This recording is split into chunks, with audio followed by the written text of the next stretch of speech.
Hi, I'm Paris, and I just got back from my annual eye doctor visit. This year's visit was much more sedate than last summer's. If you were watching my videos then, you might remember I ended up needing a biopsy on one eye, and I had posterior vitreous detachment with flashes and jellyfish swimming around in front of my eye in the other eye. So fortunately, I'm doing much better this year, but going to the visit, I was actually able to see my little jellyfish friend, my floater that I've had since that detachment happened last year. And I understand better now what's going on with it, though it did leave me with more questions than answers about what may have caused all that stuff to happen. If you missed my humorous yet terrifying video about all that, I'll link to it at the end of this video. But for some brief background, posterior vitreous detachment, it has to do with your vitreous. They call it vitreous fluid, but I guess it's more like jelly. It's what fills up your eyeballs, and there's a sort of wrapper around it that goes along the back of your eye in front of your retina. And when you get to a certain age, basically coming on 60 like I am, that wrapper can pull away from the back of your eyeball, the posterior.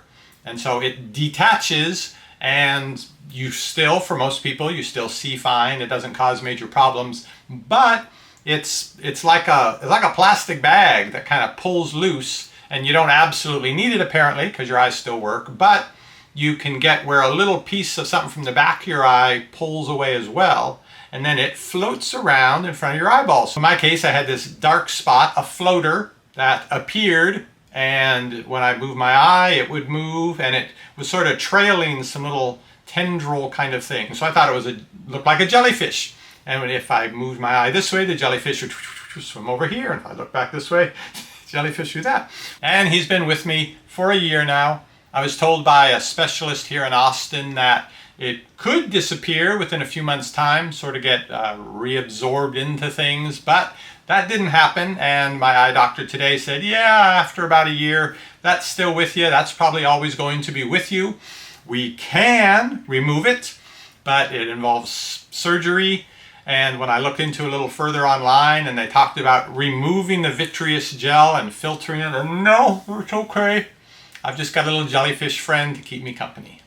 Most of the time, he stays just over to the side of my main view, and so it's okay. But occasionally, he floats here with a little like translucent plastic pieces, is what it seems like, and they kind of get in front of the eye, and I have to move the eye around and kick him back over to the side, and then we're okay again. Till the next time that happens, I can deal with that.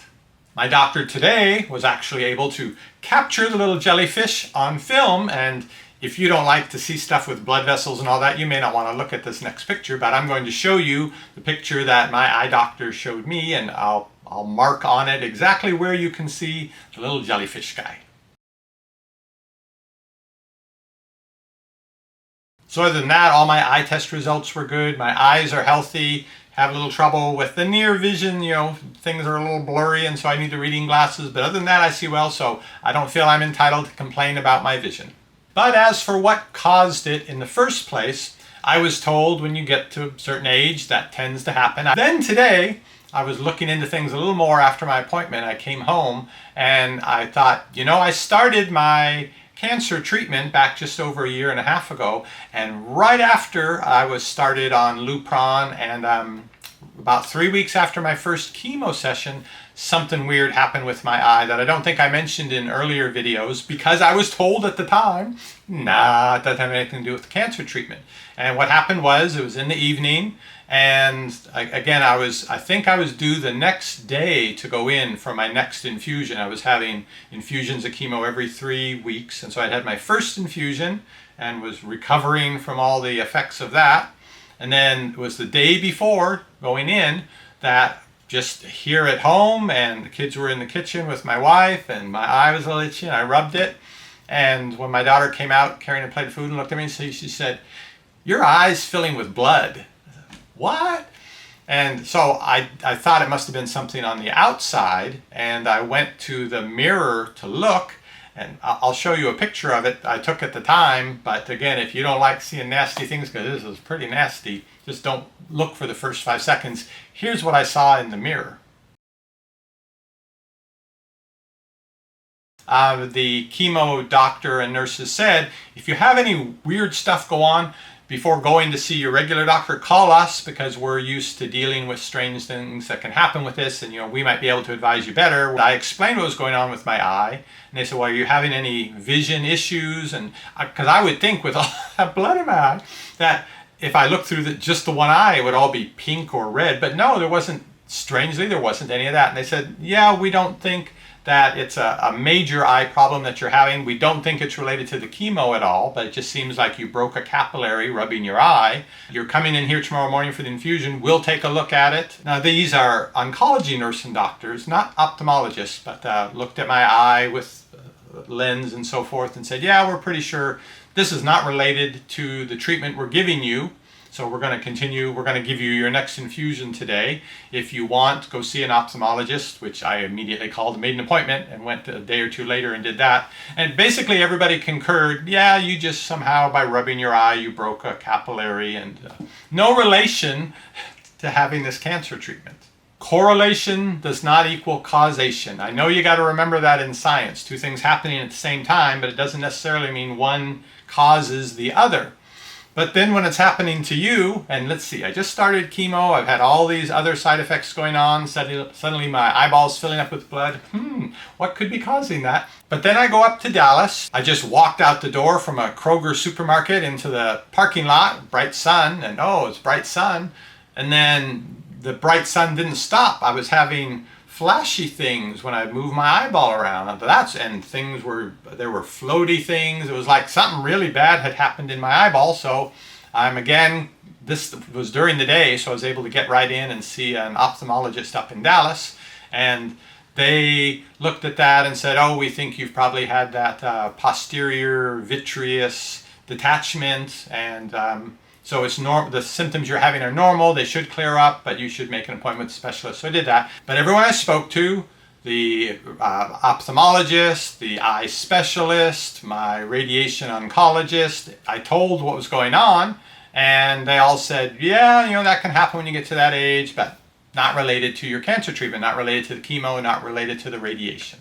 And so I accept could be purely coincidental, have nothing to do with the cancer treatment, and so I took them at their word again. But it was only today, after my appointment, I don't know what made me think to do a little research on it, but I did, about the eye issues and chemotherapy, and it turns out there are studies going on about that right now. Sorry, my little floaty guy went right here. There are studies going on about that right now, and there were papers that use some vocabulary that's sort of beyond what I'm familiar with, but from what I could glean from what I read, what they talked about a lot was collagen, which keeps your skin looking young instead of wrinkling up, and it does a bunch of things in your body, but apparently it's also with the structure of that filmy stuff that holds your vitreous in the back of your eye. There's collagen involved there as well, and with the chemo is not kind to collagen. When I finished my chemo, I'm not looking so young now, but my skin, when I would just fold my arm up, it was all like that cray paper look behind my knee, in my elbow. I noticed that. Now it's improved some since I finished my chemo more than a year ago, but if the chemo is damaging the collagen, and collagen is one of the building blocks of that structure and that filmy thing in the back of the vitreous. So did the cancer treatments contribute to or cause my eye problems? I think it's possible, even though my oncologists, my eye doctors just say, nah, you're old, your eyes are just falling apart anyway.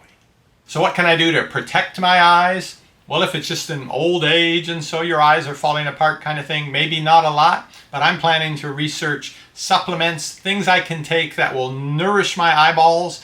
I want to take really good care of them, even throw in a little something extra for the jellyfish there, because I don't want to have any more strange coincidences occur, because I want to be sure I can see you on the next review. There are so many choices and you don't want to stress. You want your health food at home, receiving only the best. That's what we're here for, we give honest reviews. parristx.